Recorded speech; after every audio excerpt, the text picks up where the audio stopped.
Welcome to our voice. నేను మీ వాత్సల్య. Mysuru urban development authority కుంభకోణం కర్ణాటకలో రాజకీయ ప్రకంపనలు సృష్టిస్తోంది. ముఖ్యమంత్రి కనుసన్నల్లోనే ఈ స్కామ్ జరిగిందని విపక్షాలు ఆరోపిస్తున్నాయి. ఈ స్కామ్ ద్వారా కర్ణాటక ముఖ్యమంత్రి సిద్ధరామయ్య భార్య పార్వతమ్మ లబ్ధి పొందారని ఆరోపిస్తూ ఓ సామాజిక కార్యకర్త తాజాగా పోలీసులకు ఫిర్యాదు చేశారు. సీఎం దంపతులు సహా 9 మందిపై మైసూరులోని విజయనగర్ పోలీస్ స్టేషన్లో సామాజిక కార్యకర్త స్నేహమయి కృష్ణ ఫిర్యాదు చేశారు. భూ కేటాయింపుల కుంభకోణంలో సీఎం సహా ఆయన సతీమణి పార్వతమ్మ, ముడా అధికారులతో పాటు మైసూరు జిల్లా కలెక్టర్, ఇతర ప్రభుత్వ అధికారుల ప్రమేయం ఉందని ఫిర్యాదులో పేర్కొన్నారు. వారిపై చర్యలు తీసుకోవాలని స్నేహమయి డిమాండ్ చేశారు.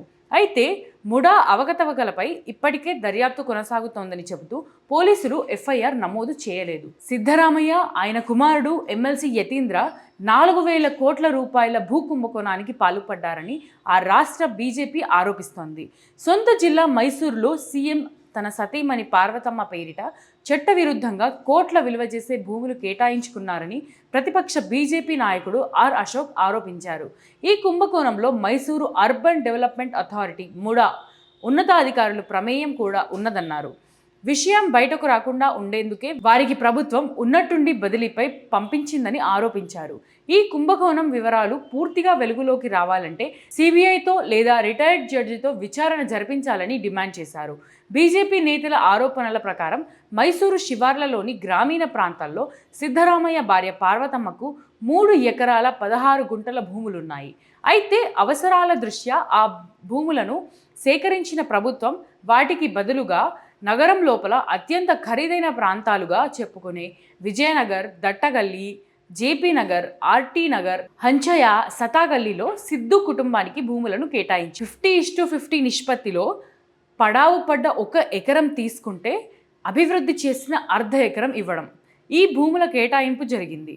అయితే సిద్ధు కుటుంబానికి అత్యంత ఖరీదైన ప్రాంతాలలో ఆ భూములను కేటాయించాలని ఎవరు సిఫారసు చేశారు అని ఆర్ అశోక్ నిలదీశారు.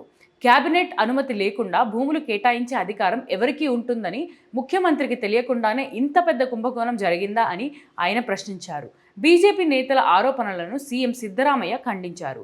తమ కుటుంబానికి ఎవరు ఎలా ఆ భూములను కేటాయించారో తనకు తెలియదని పేర్కొన్నారు. బీజేపీ హయాంలోనే ఈ కేటాయింపులు జరిగినట్టు చెప్పుకొచ్చారు. రింగ్ రోడ్డుకు సమీపంలో తన భార్య పేరిట 3.16 ఎకరాల భూమి ఉన్న మాట వాస్తవమేనని పేర్కొన్నారు.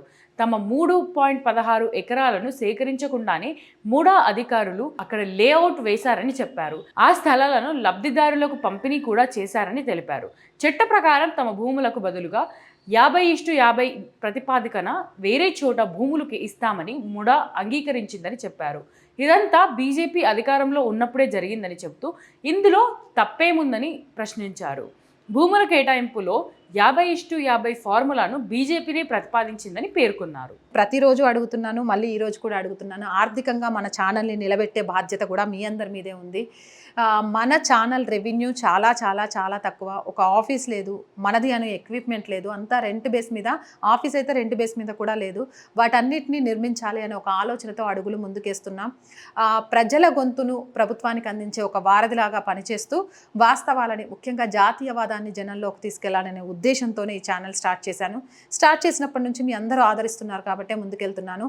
ఆర్థికంగా కూడా దయచేసి సపోర్ట్ చేయండి. సపోర్ట్ చేయాలి అనుకునే వాళ్ళు సబ్స్క్రిప్షన్ పక్కనే జాయిన్ అనే ఆప్షన్ ఉంటుంది. 1 to 5 లెవెల్స్ ఉంటాయి. ఏదో ఒక లెవెల్లో సపోర్ట్ చేయొచ్చు. లేదా స్క్రీన్ మీద గూగుల్ పే, ఫోన్పేతో పాటు అకౌంట్ డీటెయిల్స్ కూడా ఉంటాయి. అలా అయినా సపోర్ట్ చేయొచ్చు. అండ్ ఎంతోమంది వ్యాపారవేత్తలు మన ఛానల్ని చూస్తూ ఉంటుంటారు. మీ వ్యాపార ప్రకటనల కోసం కూడా మన ఛానల్ని సంప్రదించండి. 8328500576 నెంబర్కి కాల్ చేసి మీ వ్యాపార ప్రకటన ద్వారా మీ వ్యాపార రంగాన్ని విస్తరించుకోవడంతో పాటు మన ఛానల్కి ఆర్థిక చేయూతనిచ్చిన వాళ్ళు కూడా అవుతారు. So please subscribe our channel, support our channel. జై భారత్.